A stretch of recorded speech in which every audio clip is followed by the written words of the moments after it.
Olá, eu sou o Victor Fontana e esse é o seu Destaque ABC2, o lugar da sua confiança para encontrar informação sobre fé, ciência e o diálogo entre essas duas coisas. E na edição de hoje você verá Seminário Fé Cristã e Ciência Online, você não pode perder.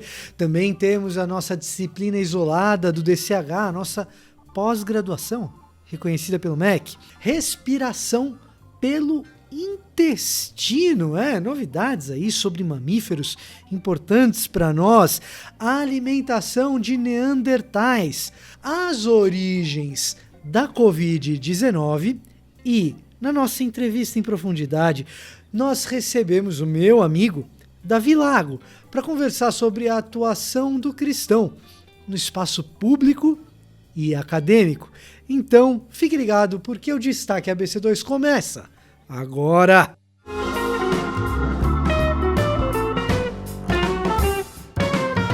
Seminário Fé Cristã e Ciência, dessa vez para a região de Maringá, com inscrições abertas já a partir de agora. Você confere aqui na descrição desse vídeo mesmo. Datas para o acontecimento, dias 25 a 27 de maio, sempre das 19h30 às 22 horas. O evento é gratuito, totalmente online, com Guilherme de Carvalho, Gustavo Assi e Marcelo Cabral. As vagas, elas são limitadas, o link está disponível nas redes sociais, no site da BC2, certo? E é para a região de Maringá. Você que é da região, avise todo mundo que está aí por perto, porque é para a região. Entretanto, em virtude da pandemia, esses nossos seminários regionais, eles se tornaram online. Então, pessoas que não são da região de Maringá são bem-vindas. Qual que é a minha recomendação? Inscreva-se o mais rápido possível. E além disso, nós temos a nossa disciplina do DCH isolada, quer dizer, por que isolada? É a quarta disciplina isolada do DCH. DCH é a nossa pós-graduação reconhecida pelo MEC sobre fé e ciência, o diálogo, exatamente, o estabelecimento de um diálogo acadêmico entre essas duas coisas. Nós temos uma pós reconhecida pelo MEC, da Associação Brasileira de Cristãos da Ciência, que, caso você não esteja fazendo o curso inteiro e se interesse só por alguma das disciplinas, você pode se matricular isoladamente em uma delas. No caso agora, as matrículas estão abertas para a disciplina O Universo Físico, apontamentos para uma teologia da natureza, com o professor Dr. Roberto Covolan. As inscrições estão abertas até o dia 31 de maio. A duração do curso é de 1 mês, com carga horária de 30 horas, e o início do curso se dá no dia 7 de junho. Então, se você tem interesse, não perca essa oportunidade, porque de repente você não quis se inscrever, se matricular no curso todo por uma questão financeira ou por falta de tempo, e essa era a disciplina que você tinha interesse, então, não perca a oportunidade. Tem entrevista com o Roberto Covolan aqui no Destaque ABC2. Se você gostar da entrevista, o convite para você se inscrever no DCH se torna uma convocação. E além disso, sempre lembramos que você pode se tornar um membro da ABC2. Associe-se, amplie a quantidade de sócios que temos ao redor do Brasil. Para isso, basta você entrar no nosso site, cristãosnaciencia.org.br. Não fique de fora. Siga-nos também nas nossas redes sociais para conhecer todas essas informações. Instagram, Twitter, e não se esqueça de deixar seu like, se inscrever aqui no canal, que assim você assiste todos os destaques ABC2, não fica por fora de nenhum. Quem não tem cão, caça com gato, quem não tem pulmão, respira pelo intestino. Que história é essa? Deixa eu ir direto e reto. Muito bem. Pessoas com insuficiência pulmonar têm aí uma séria dificuldade de sobrevivência, evidentemente, em casos de internação. A gente está atravessando um período que nos mostra precisamente todas as dificuldades que isso acarreta. Pensando em pacientes desse tipo, um pesquisador da Universidade de Medicina e Odontologia de Tóquio Takanori Takebe, começou a realizar testes já há algum tempo, especialmente pelo caso de doença do pai dele. Começou a realizar testes com mamíferos e a possibilidade de absorção de oxigênio por meio dos intestinos. Sim, os experimentos que ele realizou durante o processo de revisão para a publicação do artigo já foram considerados experimentos um tanto inusitados. Entretanto, a publicação aconteceu na revista Med e se trata de testes com camundongos que foram privados de oxigênio e sofreram as consequências dessa ausência de oxigênio, mas que receberam doses de oxigênio pelo reto e voltaram a recuperar as suas capacidades por causa da respiração. E de acordo com o Dr. Takanori Takebe, provando que mamíferos podem, a exemplo de outros animais não mamíferos, absorver oxigênio pelos intestinos, ou melhor, pelo intestino grosso no caso, por causa da absorção que é possível no tecido intestinal. Então, nós sabemos que diversos medicamentos são ali absorvidos, e no caso,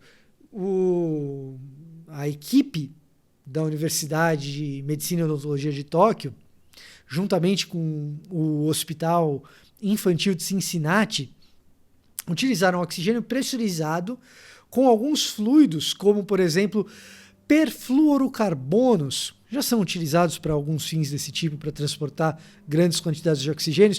Eles utilizaram esse oxigênio pressurizado para ser inserido nesses animais via retal e o resultado foi positivo. Ainda existe uma carência de testes em cobaias que não sejam camundongos. Entretanto, em camundongos deu certo, por inusitado que seja, respiração por intestinos, quem sabe pode salvar vidas. Dieta dos neandertais. Podemos não saber detalhes, mas sabemos que não é cetogênica. Muita gente ainda tem a imagem de neandertais comendo carne crua. Agora, pesquisas, um estudo publicado por biólogos no Proceedings of the National Academy of Sciences, bastante inovador, aponta para uma dieta baseada em carboidratos e consumo de diferentes açúcares pelos neandertais. Carboidratos vindos do amido de vegetais. Isso significa que os neandertais, caçadores, coletores, consumiam vegetais ricos em amido antes da agricultura como nós a conhecemos, portanto, coletando vegetais por aí. A descoberta é bastante interessante, ela vem ao encontro da necessidade de uma dieta rica em carboidrato para o desenvolvimento do cérebro desse tipo de primata, e, portanto, ela faz bastante sentido.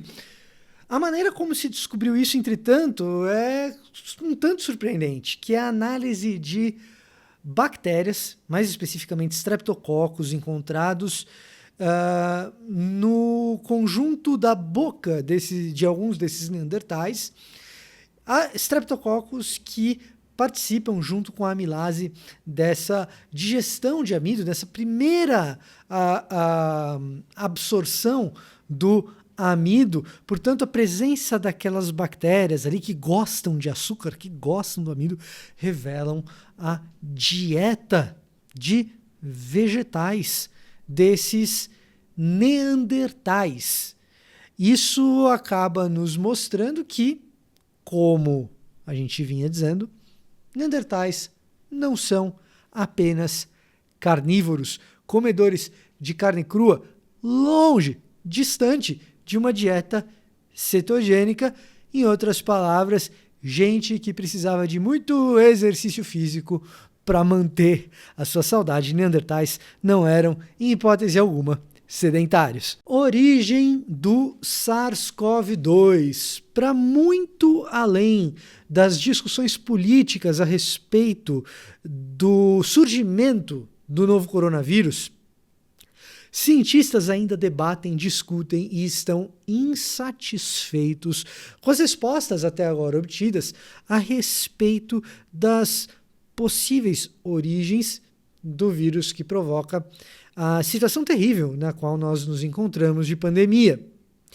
Recentemente, na semana passada, um grupo de 18 cientistas, em uma carta publicada na revista Science, reafirmou que não há, até agora, evidências suficientes para decidir se a pandemia da Covid-19 foi causada por uma origem natural e, de repente, uma interação de humanos com animais portadores do SARS-CoV-2, ou se o que aconteceu foi um vazamento acidental de algum laboratório.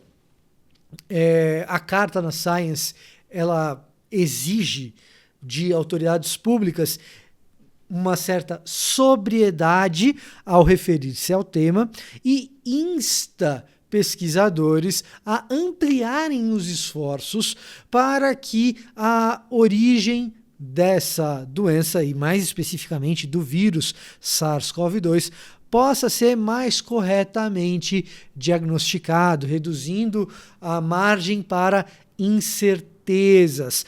O fato é que, de acordo com esta carta publicada na Science, qualquer um que esteja fazendo, e aqui eu abro aspas, qualquer um que esteja fazendo declarações com alto nível de certeza sobre esse assunto está apenas extrapolando o que é possível saber com as evidências disponíveis. O assunto, fecha aspas, o assunto é extremamente polêmico e politizado, utilizado por diferentes forças que são importantes na geopolítica e, a partir desse grupo de cientistas, reafirma-se o compromisso com a busca pela verdade, sem que isso seja influenciado por interesses externos. Esse tipo de tema é extremamente complexo e o fato é que temos diversas incertezas até o momento e diversos interessados em determinados tipos de abordagem e de publicação do problema. Como cristãos, a gente tem a nossa própria responsabilidade de participarmos do debate público da maneira mais consciente e correta possível. E para conversar sobre isso, nós chamamos o pastor, amigo meu, e há anos no debate público, com o auxílio da academia, hoje no Labo, uma iniciativa de pesquisa na área de mídia, da própria academia e do debate público. A gente vai conversar, a gente está aqui hoje com Davi Lago. Essa é a nossa entrevista em profundidade de hoje.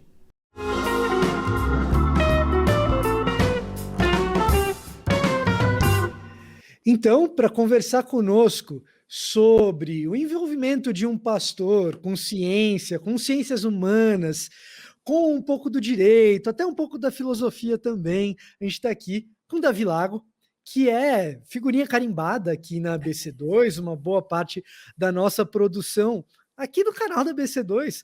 Já teve muito da mão do Davi, é um prazer para mim falar com ele, ele é meu amigo há algum tempo e também parceiro de trabalho, né, Davi? Lá no Eu Discípulo. E queria conversar um pouco contigo, Davi, obrigado por atender aqui o nosso pedido. Queria conversar um pouco contigo desse teu interesse por ciência, por humanidades, como que um pastor acaba se interessando também por isso, inclusive do lado acadêmico que hoje você tem exercido. Vitor, obrigado pelo convite. Que legal que teremos esses minutos aqui para conversar um pouquinho. Eu te amo muito, respeito, admiro muito o teu trabalho e também da ABC2, né? Dispensa comentários. Bom, Vitor, eu sempre tive muita curiosidade. Acho que curiosidade é uma bênção, né? Assim, a curiosidade no sentido de não ser apático, de não ser vontade de aprender, sede por aprender, né? Eu sempre fui motivado muito pelos meus pais a ler, a estudar. Então, na verdade, foi meio que o contrário que aconteceu comigo, sabe, Vitor? Eu nunca tinha, assim, planejado pastoreio, o ministério. Foi o contrário. Eu tinha, quando era adolescente, com 15 anos, escolhi fazer o curso de Direito. Eu tinha 15 anos de idade. Com 15 anos de idade para 16, eu comecei também a estudar filosofia, ler filosofia. Aí formalizei esse estudo depois na faculdade. E na igreja era algo de coração, era algo orgânico, natural, envolvimento familiar, minha família muito envolvida. E meio que no meio dessa caminhada, né, nesse percurso, começaram a surgir algumas dúvidas no meu coração, porque eu estava tão envolvido nas coisas da faculdade, ao mesmo tempo comecei a me envolver, isso demanda tempo, nós temos um tempo só, né? Todos nós temos 24 horas por dia, né? O tempo é bem democrático, ele é o mesmo para todo mundo. Então, era uma questão de tempo, não era uma questão assim, sabe, assim, vocacional. Não, eu gostava das atividades da igreja, gostava de estudar. Isso não era uma coisa contra outra, era uma questão de como encaixar esses diferentes interesses, curiosidades, vontade de servir, trabalhar na mesma agenda. E aí, quando eu cheguei no terceiro período da faculdade de Direito, Fontana, eu cheguei assim cogitar sair da faculdade de Direito e ingressar num seminário. Então, eu queria estudar no Spurgeon College, fora do Brasil, lá na Inglaterra, uma coisa assim. E foi meu pai que me orientou. Ele falou: não, filho, eu acho que você tem que terminar o curso de Direito e depois você decide o que faz, termina o que você começou, vai ser importante para você. Então, em alguns momentos, vamos dizer assim, que eu tive, né, até uma crise, um momento agudo de não saber como usar o tempo naquele momento, eu tive conselheiros, né? Meu pai, pessoas que me orientaram. E uma das orientações que eu recebi foi justamente essa, de aprender a calcular a nossa vida, não só o que eu vou fazer amanhã, mas olha que interessante, um cálculo decrescente, né? Porque o Salmo 90 ensina você a contar a vida do fim para o início. Né? Uhum. Quer dizer, o homem vive 70, alguns que têm mais vigor vivem 80 anos. Então, Senhor, me ensina a contar meus dias para o meu coração ter sabedoria. Então, foi um pouco do que eu fiz, né? Eu comecei a imaginar assim, poxa, como é que eu vou querer estar lá no futuro, lá na frente? Não, lá na frente, eu vou querer ser um cara que serviu na igreja, mas lá na frente eu vou ser feliz se eu, poxa, participar do debate público. Poxa, mas lá na frente eu vou ser feliz se eu, poxa, eu quero muito casar, eu quero muito ter filhos. Então, eu meio que é um desafio de conciliar esses desejos, esses sonhos. E o Labor, ele entra, então, de um modo bem natural, né, nessa caminhada. Por quê? Porque foi um convite que eu recebi.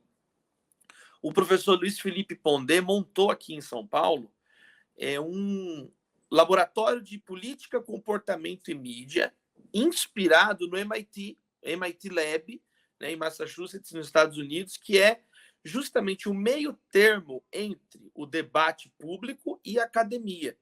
Ou seja, traz para o debate público rigor acadêmico, precisão conceitual e leva para a academia debates pertinentes, né? Assertivos com relação ao que a sociedade está vivenciando. Então, não é nem só a academia, não é nem só o debate público, é justamente esse interposto. Tipo o ABC2, né? Uma embaixada de sentido entre a igreja e a academia. O Labor tem essa pegada de ser um estudo, então, rápido, transdisciplinar, pega ali pessoas de um campo diferente de pesquisa para um tema específico. Então, um pouquinho aí da autobiografia, um pouquinho do que o Labor faz e o meu interesse por isso, né, ô Fontana? Em Belo Horizonte, antes da BC2, eu participei, né, do projeto ProLabri Brasil, né, o Guilherme de Carvalho, Rodolfo Amorim, quer dizer, não tinha nem a Labri Brasil, era ProLabri Brasil. A gente queria trazer a Labri para o Brasil. Eu participei de várias reuniões que eles fizeram. Tinha a Cat, aí foi formatando, né, o Jonathan, nossos irmãos, aí formatou a questão da ABC2. Mas antes da BC2, eu tentava também, de alguma maneira, trabalhar aí nessa fronteira, né, do discurso nosso de fé e do discurso mais amplo de uma sociedade. Eu desenvolvi em Belo Horizonte também um tabloide cultural em 2013, chamava A Distopia. A Distopia teve até o apoio da Academia Mineira de Letras, e era uma ideia, junto com Marcos Almeida, alguns amigos, Pedro Vux, era justamente uma ideia de, poxa, vamos fazer um tabloide cultural, vamos colocar, né, as ideias aqui para conversar. Aquele negócio meio de Atenas lá, né, que fala em Atos 17, eles queriam debater as últimas novidades, então meio que uma forma de debater as últimas novidades, Fontana. Então, isso é um negócio interessante, porque a primeira vez que eu ouvi o seu nome, Davi, quem mencionou foi o Marcos Botelho. Isso foi antes de eu ir fazer meu mestrado, então deve ser bem essa época aí de 2013, sabe? Deve ser bem esse período aí lá por 2013.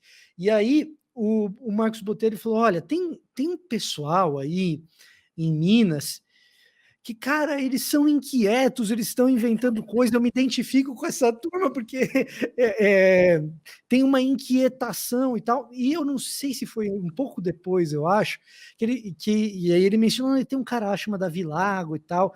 E aí surgiu uma parada chamada Estufa Stott. Eu acho que isso foi o que, pela primeira vez, eu entrei em contato com o que você estava fazendo e falei, pô, isso aí é um negócio bacana.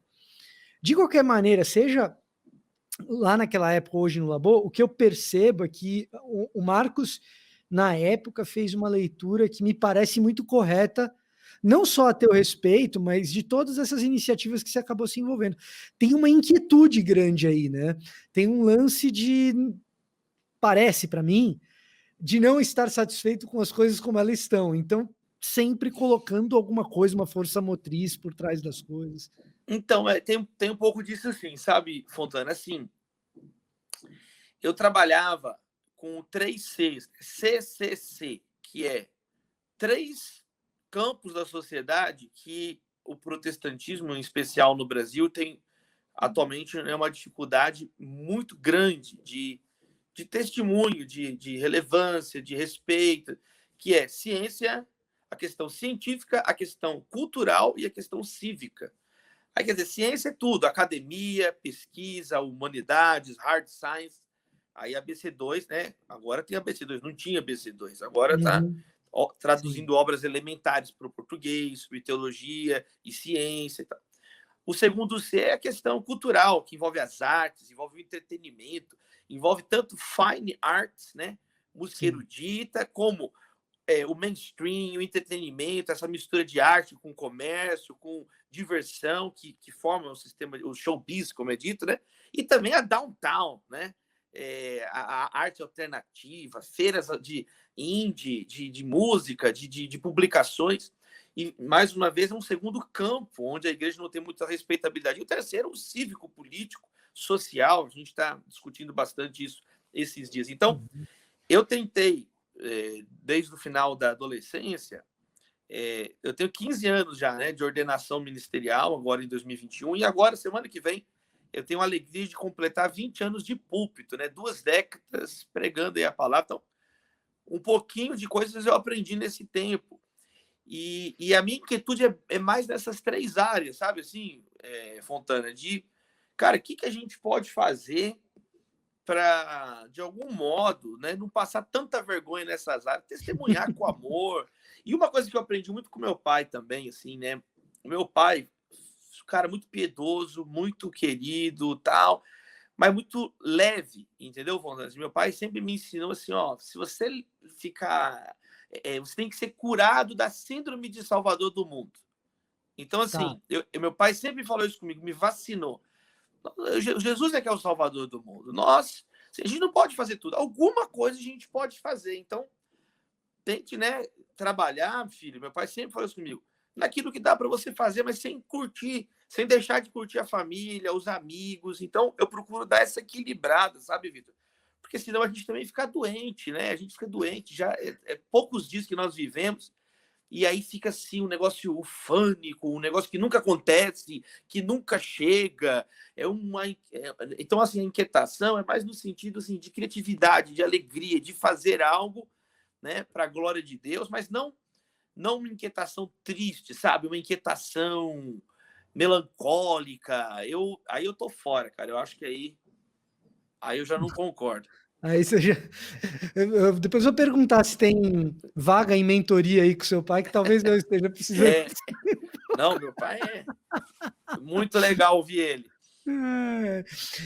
Quando você fala desses 3 Cs, Davi, uma das coisas que me chama a atenção nesse aspecto cultural é que a gente está numa... Aliás, nos 3, eu acho que hoje a gente tem uma dificuldade que não é só da igreja, acho que... Geral, uma cacofonia. Eu acho que... Foi uma palestra que eu dei tem mais de 10 anos lá na Igreja Batista Getsemane para os universitários. Foi um modo didático, né, de apontar 3 áreas. E eu acho muito bom. E eu acho que existe uma inquietação geral, assim, eu acho que tem uma espécie de, para usar o termo que foi o seu tabloide, o título do seu tabloide, acho que a gente vive um pouco de distopia em relação a esses 3 Cs no ambiente ocidental de maneira geral, umas crises de identidade. Agora, em especial a igreja, Davi, eu não sei se é a tua impressão, mas quando você fala que você começou a trabalhar com Marcos Almeida, por exemplo, o que me vem à mente um pouco? Parece para mim que a gente tem uma certa dificuldade em perceber que os 3 elementos dentro da cultura que você mencionou, a arte mais erudita, a arte underground e o mainstream comercial, o show business, eles estão se mesclando e se miscuindo na virada do século. O show business começou a aproveitar o underground que estava cheio de gente do erudito, né? Em 2011, em 2011 eu estava trabalhando no Universal Music e eu trabalhava uma artista lá na época, chamada Esperança Spalding. Esperança Spalding é uma artista do erudito que toca no underground, mas tem um contrato da Universal Music, sabe? E a gente, como igreja, ainda está no lance do contemporary Christian music, sabe? Questão cultural, a gente vai longe aqui, né? Essas 3 categorias aí, para, né, falar um pouco sobre arte, sobre cultura, elas são simples de entender, assim, o mainstream e o underground são 2 lados da mesma moeda. E aí tem essa fine arts, que é tipo assim, né, é o repositório universal, o repertório universal de todas as culturas, é aquilo que vai decantando com o tempo, né? Aquilo que vai decantando com o tempo. Dá para a gente conversar longamente sobre isso. Mas a professora Lúcia Santaella, por exemplo, aqui da PUC São Paulo, né? Ela fala muito sobre isso, sobre a convergência das artes, a convergência das mídias, né? E eu estou lendo um pouco sobre mídias, né? Mídia, a palavra mídia, ela mudou 3 vezes de significado nos últimos 2 séculos, o que é surpreendente, né? Até o século XIX, mídia é de medium, no latim, que é meio. Mídia enquanto ferramenta, quanto instrumento. Então, a carta é uma mídia, o jornal é uma mídia, o livro é uma mídia, a prensa de Gutenberg é uma mídia, o panfleto é uma mídia, o códex é uma mídia, o papiro é uma mídia. No século XIX, é uma mudança, porque a mídia passa a significar também conglomerado comunicacional, né? Porque vai surgir o telégrafo, vai surgir depois o telefone, a rádio, mas quer dizer, a fotografia no final do século XIX, começo do século XX, o cinema, tudo isso, né, vai gerar o quê? Um conglomerado de comunicação potente, que em curtas distâncias, que a gente começa a chamar isso de mídia, né? Então, mídia não é apenas um meio, mas se torna esse complexo comunicacional que o McLuhan vai chamar de galáxia de Gutenberg. Mas aí quando chega agora no século XX, século XXI, mídia não é só o meio, não é só esse ajuntamento de meios de comunicação, mas é um ethos, é uma cultura, é um modo de ser. Começa a carregar agora comportamentos, um modo midiático de ser. Quer dizer, tudo tem uma audiência, tudo tem uma plateia. Saber tirar uma foto é mais importante que saber tirar inglês. A foto não é só para registrar um momento, mas para comunicar uma mensagem. Então é muito interessante, porque o debate cultural, né? Por isso que muitos dizem que a cultura está sendo mediatizada, e ela vai permitindo, então, essa aglomeração. Não sabe quando começa um, quando termina o outro, mas não deixa de haver pelo menos 3 fontes principais. Uma, né, que é o mainstream, que é o chamado sistema arte. É o sistema arte, é bem moderno, né? Isso foi arbitrário, né? Isso foi arbitrário. No período moderno, eles elencam as 7 artes liberais, as belas artes. Belas letras, a música, a arquitetura, o teatro, a dança, a escultura, a pintura, quer dizer, as belas artes, né? E arbitrariamente colocam gastronomia fora, vestuário fora. Isso é artesanato, isso aí tem uma utilidade. A arte não pode ter uma utilidade, ela tem que ser um fim em si mesmo para gerar o estupefato, o sublime, né? Estético. E aí o que vai acontecer? E aí é criado esse sistema de arte. O que é arte? O que o sistema de arte diz que é arte, né? Então, isso fica mais claro, né, no século XX, né? Não é o nosso tema aqui, mas já que você puxou o assunto. Sim. E aí, o que acontece? Essas, entre aspas, outras formas técnicas que ficam de fora começam a reivindicar. Não, nós somos arte também. Peraí, por que um produto com belo design não pode ser arte? O que impede? Ou o Duchamp vai lá, coloca um mictório. Não, isso é arte porque eu estou falando que é arte, eu sou um artista.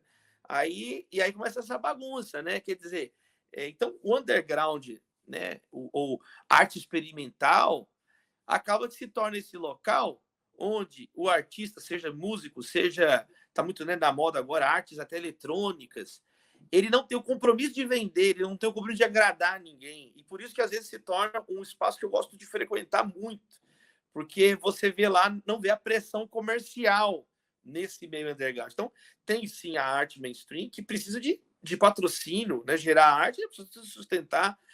Tem essa arte underground, que ela se aproxima, na minha opinião, mais desse negócio da arte pela arte, que ela não tem essa pressão. Agora, essas 2 formas de expressão artística, cultural, é difícil você comparar isso com uma peça, né, do Shakespeare. Não é qualquer coisa que você. Então, quando a gente fala de grande arte, eu não, pelo menos não uso assim no sentido erudito, sabe? Que tem que separar o povão. Não, é no sentido aquilo que realmente é reconhecido universalmente como uma qualidade superior. Tem filmes que ficam atemporais. Você assiste 2001, Odisseia no Espaço, de 60, ele é legal até hoje. Tem filme de ontem que já não é legal, perde relevância. Desde então, que a pessoa tenha paciência para assistir 2001, Odisseia no Espaço, porque assim, é um filme com ritmo bastante lento. Então, você, jovenzinho que nos assiste muito apressado, quando você for assistir 2001, Odisseia no Espaço, você prepara bem a sua pipoca, pega aquele esquibom, né, aquele sorvetinho que são de vários pedacinhos. Isso. Bota dentro de um balde de gelo aqui, aquele esquibom, e, cara, separa à tarde para ver. Muito senão... bom. Muito bom, Fontana. Eu vou usar isso aí, hein? Gostei. Porque senão a coisa não vai. Mas é um pouco disso, né? Então quer dizer, tem essas diferentes maneiras de conceituar a arte, tem, por outro lado, essa maneira de ver ela como um todo, né? Especialmente nessa era midiática, que mistura tudo. Tem aquela coisa também, né, Fontana? Tipo, o que era punk nos anos 70, hoje todo mundo tá com a calça rasgada, nas vitrines. Eu tenho o César Rendeulis. César Rendeulis é um cara, um escritor mais contestador, anticapitalista, mas ele tem uma frase engraçada, que ele fala assim, que o capitalismo é impossível de ser parodiado. Tudo que você tenta parodiar, ele vai e consegue inventar um modo de ganhar, transformar isso em lucro. Então, é aquela coisa, né? Trair o movimento, né? O fulano traiu o movimento. O que significa? Não, o cara era underground, estava com a gente, agora se vendeu a indústria, não sei o quê. Então, é uma hipocrisia generalizada. E é um trauma, é um drama que eu acho que a gente vive dentro de igreja também, Davi. Porque é um dos riscos que a gente corre de transformar o culto, a pregação, a expressão artística e cultural própria do evangelicalismo ou do cristão em produto também, né? A É verdade. Não, tentação, eu, a ó, tentação é eu vou enorme. falar um negócio, cara, que eu lembro o dia que eu fiz isso falei como uma brincadeira e virou realidade algumas décadas depois, agora uns 15 anos atrás. Eu lembro que a gente tinha um amigo na igreja que ele cantava no louvor, né? Eu não vou falar o nome dele, mas a gente tinha um colega que cantava lá no louvor. E, cara, mano, o cara ele ia todo preparado, todo arrumado, tipo assim, o culto só com um monte de senhorinha, assim, o culto de, sabe, bem congregacional, mas o cara, mano, ele ia, mano. Ele era o Bonovox, mano, no estádio lotado. Ele ia preparado pro show, o visual, a performance do cara. E eu lembro que um dia eu brinquei com um colega meu, eu falei assim, mano, nosso amigo aí, falta só no final do culto ficar escrito ali no telão, né, retroprojetor, ficar escrito fulano de tal veste tal. Cara, isso, e falei isso aí todo mundo riu. Cara, esses dias aí eu vi culto que terminou o culto e ficou escrito isso. Eu não estava acreditando, Fodana. Pastor veste tal. Pastor agradece pela roupa, pela grife. Então, quer dizer, virou grife, virou um negócio, mano. E os protestantes aqui falando mal das indulgências do século XVI e nem enxerga a trave no próprio olho. E isso é o que eu acho uma coisa muito interessante do seu trabalho, Davi, porque, num certo sentido, a gente leva a nosso pano de fundo cristão, a nossa fé, a gente carrega dentro da gente, e quando a gente vai para a esfera pública, a gente vai tentar se engajar no ambiente já criado na esfera pública, com os seus próprios meios, revista acadêmica, enfim, aqui na BC2 tem um monte de gente das ciências naturais, das ciências humanas, que está tentando emplacar esse tipo de coisa, o que é natural, é da vida, e é bom, e a gente leva essas coisas para lá. E aí, algumas ferramentas que são importantes para que a gente entenda o mundo, que o pessoal entre aspas, do lado de lá já entendeu muito bem, a gente tem muita dificuldade de olhar para o nosso próprio ambiente e perceber, cara, tá tão óbvio, tá tão claro. E o envolvimento de gente como você, e não só como você, como outros cristãos, que falam assim, não, eu vou me engajar em algo como o Labo, ou outros tipos de iniciativa da vida acadêmica, podem abençoar muito a igreja nessas percepções, né? A fé cristã, a gente parte da doutrina da encarnação, quer dizer, como diz o Emil Brunner, é um dos escândalos da fé cristã, a encarnação, né? A fé cristã tem pontos que outros credos têm igual, mas existem coisas que são escandalosas na fé cristã, e uma delas é justamente a doutrina da encarnação. Então, a fé cristã parte dessa ideia da carne e do sangue, como vai dizer lá em João, de tabernacular, de se fazer carne. Então, isso deveria ser algo mais fácil da gente entender, de nós estarmos encarnados nos ambientes, presentes nos ambientes, né? Salgando, iluminando, né?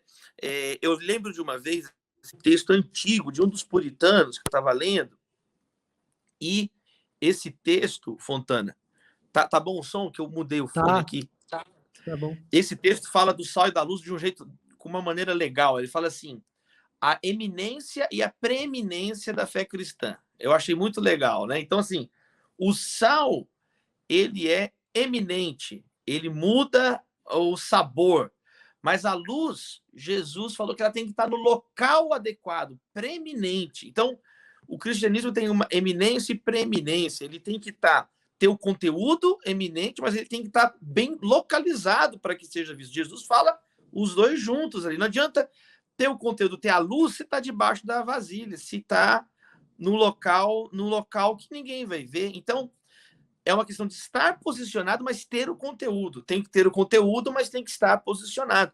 E as duas coisas andam juntas, né?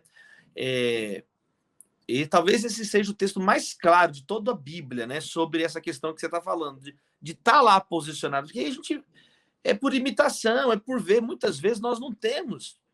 São tantas novidades hoje em dia, tecnológicas, que a gente não tem muito critério, muito padrão, e a gente fica meio às cegas, né? Meio que um trabalho de pioneiro, às vezes.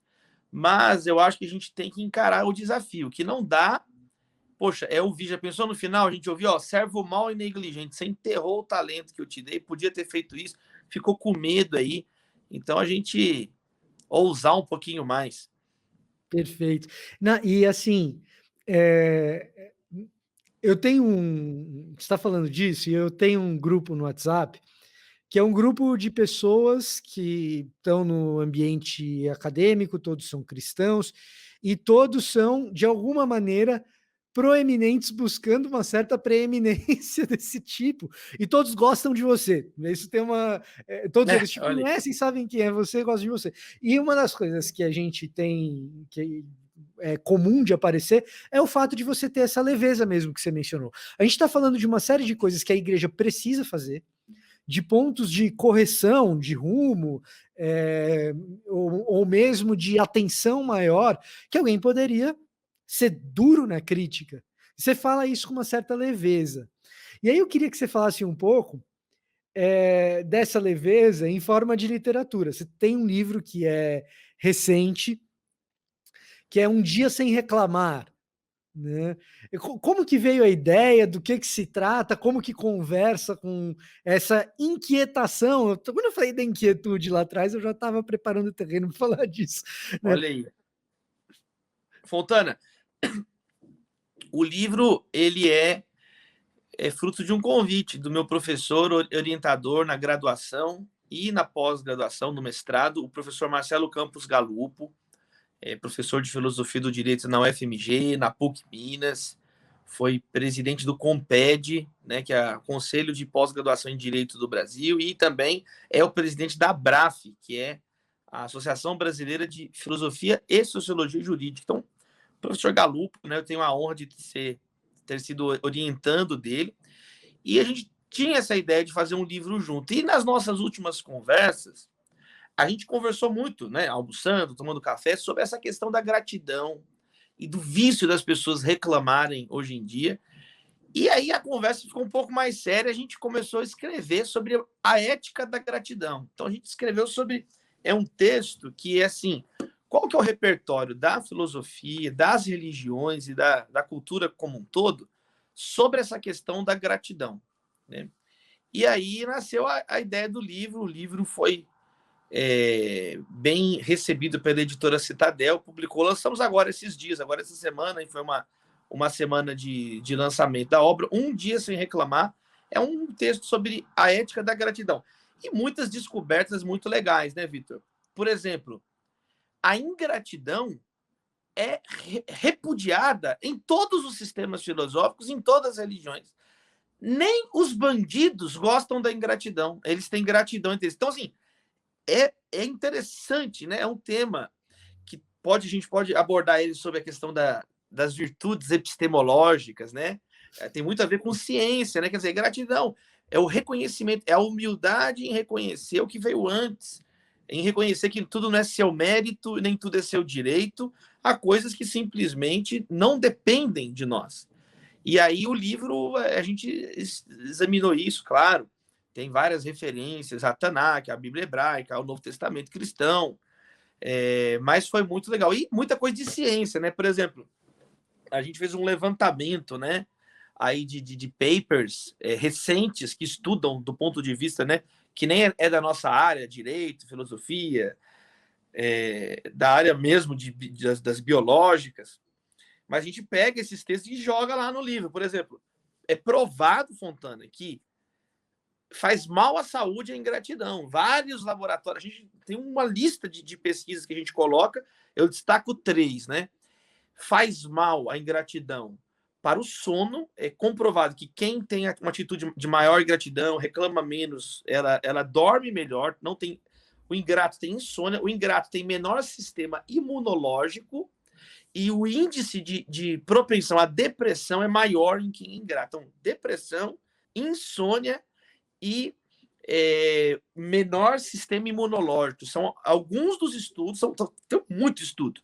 Então, quer dizer, é um negócio provado, comprovado e reprovado, e recomprovado, né, que a gratidão ela é a premissa básica da fé cristã, é a graça de Deus.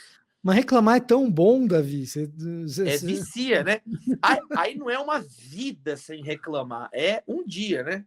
Porque tem as reclamações legítimas, tem reclamações que a gente faz que são legítimas. Lamentações de Jeremias, né? Não é o mimimi de Jeremias, não. Lamentações, tem lamentação.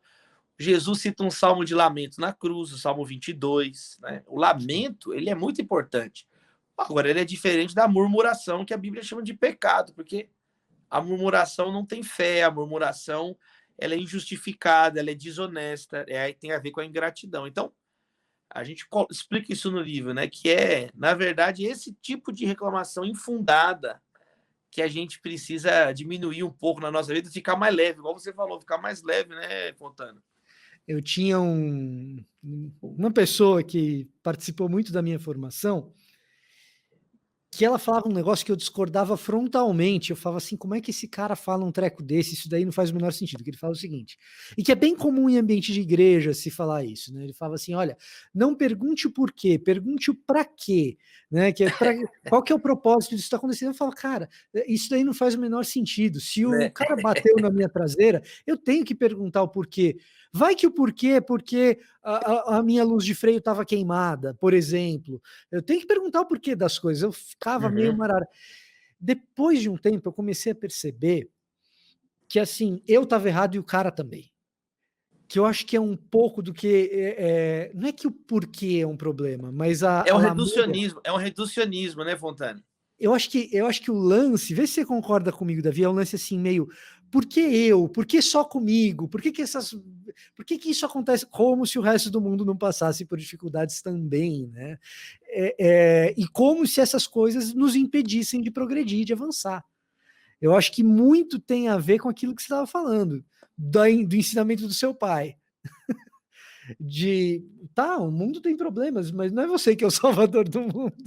É uma bênção quando você descobre que você não é o salvador do mundo, que é Jesus, né? A gente fica igual o sacerdote de Baal, se autoflagelando o tempo inteiro. Eu estava mencionando meu pai aqui, mas o meu pai tem uma história muito difícil, né, Fontana? Ele teve uma estafa ministerial, né?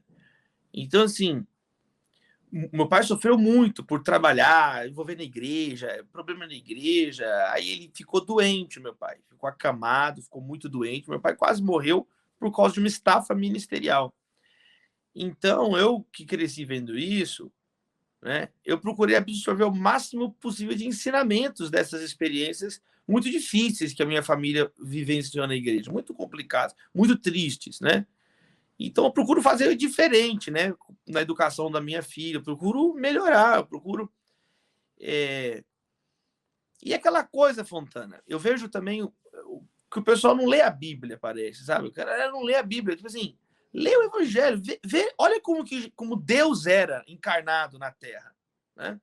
Ele contestava, mas conta as passagens que Jesus briga e as passagens que Jesus abraça, ama, perdoa, ensina. É só você contar. Entendeu? A pessoa tem preguiça. A pessoa não está gostando de ler ultimamente. Então, fica complicado, né? As pessoas... imagina, Jesus, aprender de mim que sou manso e humilde de coração. Né? Eu falei isso ontem com um amigo. Não está em nenhum lugar da Bíblia dizendo que nós temos o ministério da polêmica. É o ministério da reconciliação. Putz, perfeito. Agora a galera não lê a Bíblia, não lê as bem-aventuranças. Nós estamos estudando junto, né, no Sermão do Monte. Então, é muito diferente do Novo Testamento. É uma coisa muito mais religiosa, vontade de aparecer do que de viver o Evangelho, né? E Paulo faz uma das afirmações mais assombrosas que alguém já fez em 1 Coríntios 13, quando ele diz que é possível dar o corpo para ser queimado sem amor. Isso não vale nada. Olha que interessante. Quer dizer, se você morreu pela causa, mas sem amor, sem Deus, você fez para você mesmo, para aparecer. Isso não tem valor nenhum. Então isso é chocante. Isso é um murro na nossa boca, quebra os nossos dentes, tudo, porque é aquela coisa assim, né, meio absoluta. Não, se eu falar, se eu fizer, é isso mesmo, eu sou o profeta, não sei o quê. Isso é um papo furado completo, tem nada a ver com a Bíblia, né?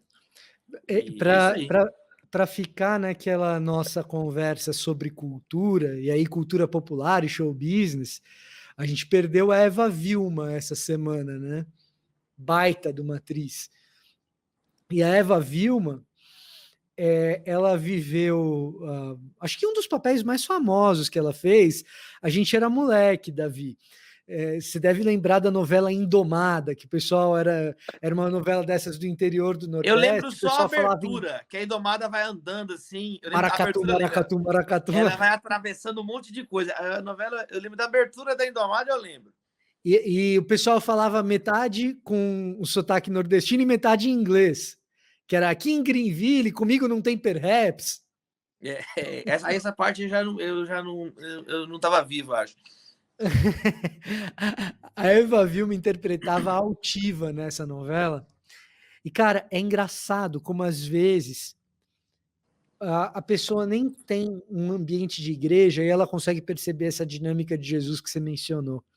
Porque a altiva era precisamente essa pessoa que você estava descrevendo. Ela era vilã da novela e ela era precisamente essa pessoa que você está descrevendo. Ela era a religiosa da cidade que achava que se fizesse tudo moralmente muito certo, ia tomar as rédeas da história nas mãos e, no fundo, o que ela estava encarnando era uma ditadura teocrática, né?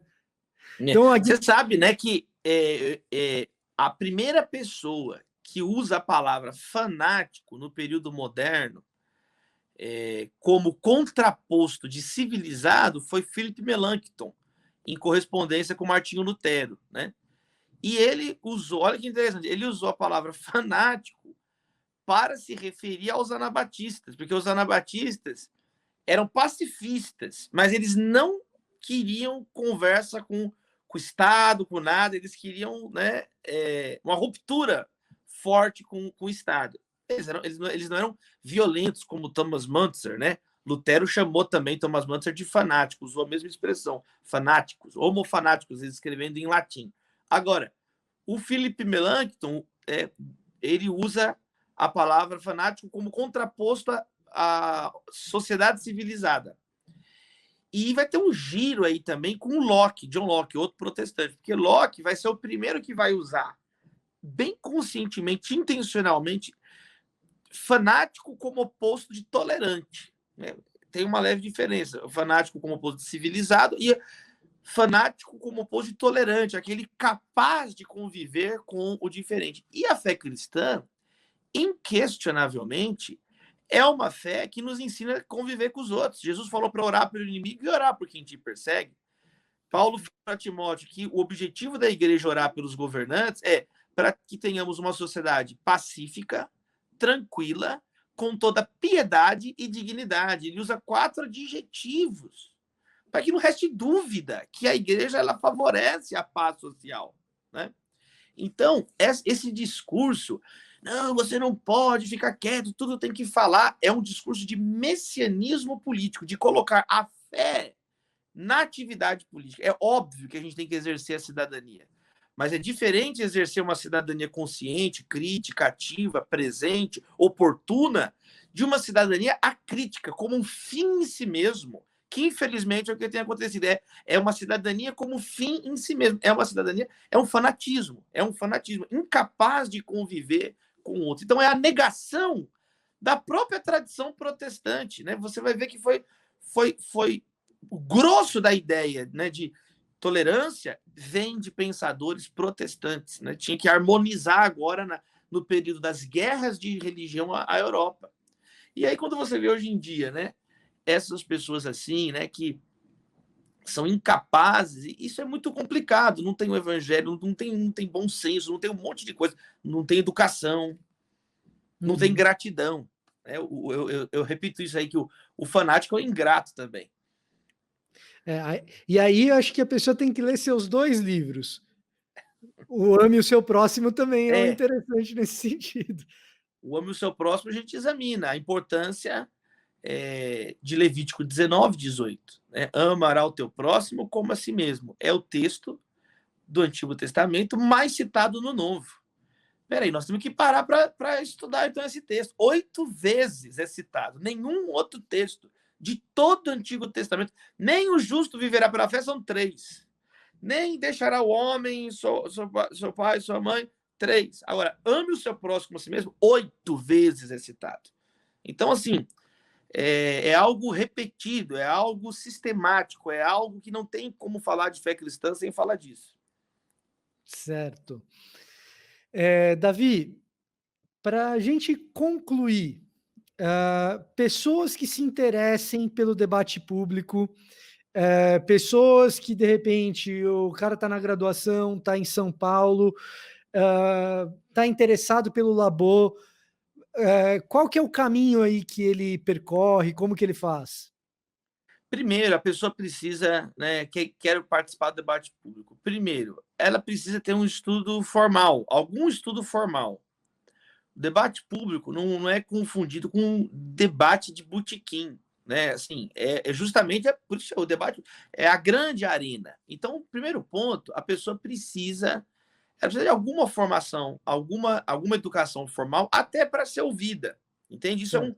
Isso é um protocolo. Todo mundo, na maior parte das vezes, né, o grande debate é só entre doutores. Né? É assim que funciona, porque todo mundo passou por isso. Então, aí chega alguém.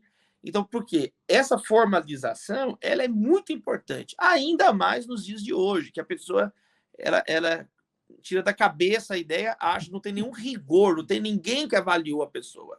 Então, primeiro, tem que ter algum estudo formal.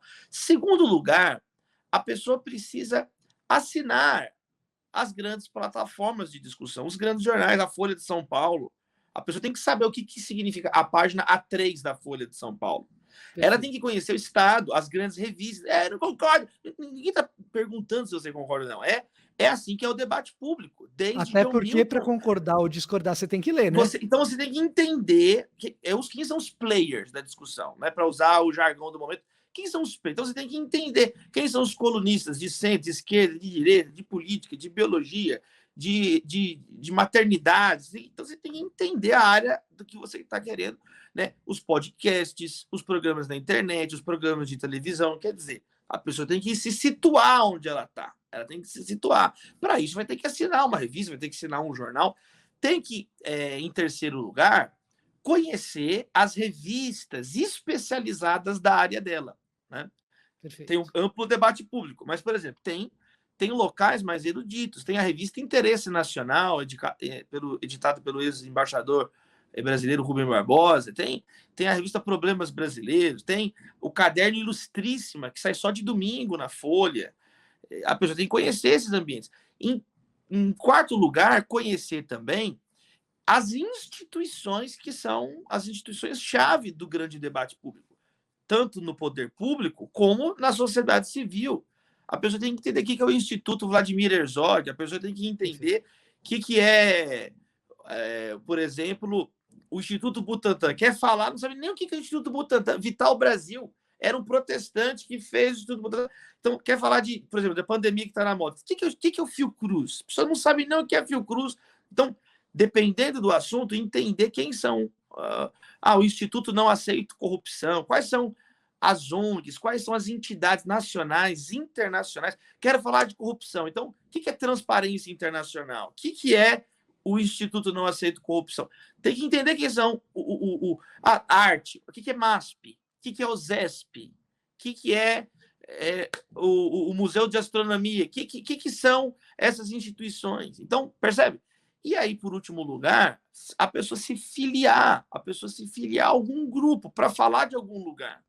Então, eu posso fazer parte de um grupo de pesquisa, de um grupo de estudo, de um clube de leitura, mas ela tem que estar, né? Ela vai se aproximando de alguns desses grupos, de alguns desses players, e ela começa a se interagir. Então, é um pouquinho aqui, a gente poderia falar mais sobre isso, mas, poxa, eu tenho que entender, eu tenho que ter alguma base formal, eu tenho que entender os locais de discussão gerais, os locais de discussão específico, entender quem são as instituições, os players que fazem parte daquela discussão, as estatísticas, os documentos mais importantes, e aí eu interagir, eu ingressar, e aí vai também da questão relacional, de fazendo os amigos, de entrando nas redes, de produzindo, porque se você não produz nada, fica só criticando, meu negócio é ficar aqui, tudo que fala, eu não proponho nada, é fácil a pessoa ficar só reclamando.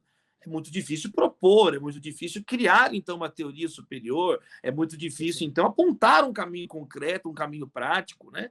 Esse negócio de criticar, ele foi Machado de Assis que disse, né, que ficar reclamando de tudo sem propor nada é apropriado para quem tem até 15 anos de idade, né? Quer dizer, a partir daí já não é uma questão de homem, de mulher, de um adulto, é questão de menino, de menina.